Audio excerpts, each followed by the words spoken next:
정부가 이와는 별도로 연구개발비만 8조 원을 투입해서 핵심 100개 품목을 해외, 특히 일본에 의존하지 않고 국내에서 조달할 수 있도록 육성하기로 했습니다. 또 물고기를 아무리 많이 잡아도 결국 어부가 이득을 보는 가마우지 경제가 아니라 내 가족의 배를 채워주는 펠리컨 경제가 되겠다면서 오늘의 정책 발표를 기술 독립선언이라고 했습니다. 이어서 황혜준 기자입니다. 미래산업 경쟁력의 뼈대라고 불리는 소재, 부품, 장비 산업은 2001년 이후 생산과 수출이 3배, 5배씩 늘어날 만큼 외형적으로는 성장했습니다. 하지만 기술이 낮은 범용 제품 위주로 발전했고 반도체나 디스플레이 같은 정밀 산업의 경우 자체 조달률은 50%에도 미치지 못해 일본에 의존해왔습니다.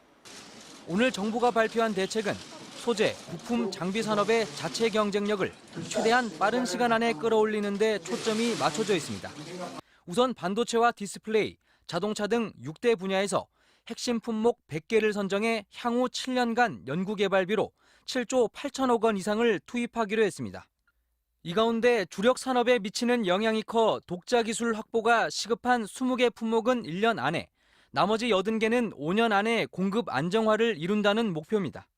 R&D 집중 지원, 과감한 지원 방식의 도입, M&A 등 다각적 방식을 통해 공급 안정화에 주력하겠습니다.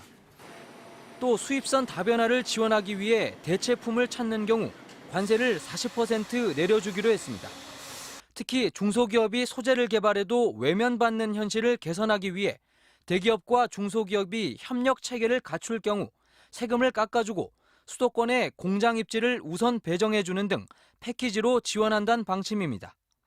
정부는 이렇게 해서 우리 소재 산업을 물고기를 잡고도 목이 졸려 어부, 즉 일본에게 빼앗기는 가마우지가 아니라 잡은 물고기를 가져와 새끼에게 먹이는 펠리컨 경제로 탈바꿈해 일본 의존에서 벗어나겠다고 밝혔습니다. 모든 위기의 순간에는 항상 기회가 숨어 있기 마련입니다. 정부는 조만간 범정부 긴급 대응반을 만들어 기업들에게 전방위적 지원을 이어가겠다고 밝혔습니다. MBC 뉴스 황의준입니다.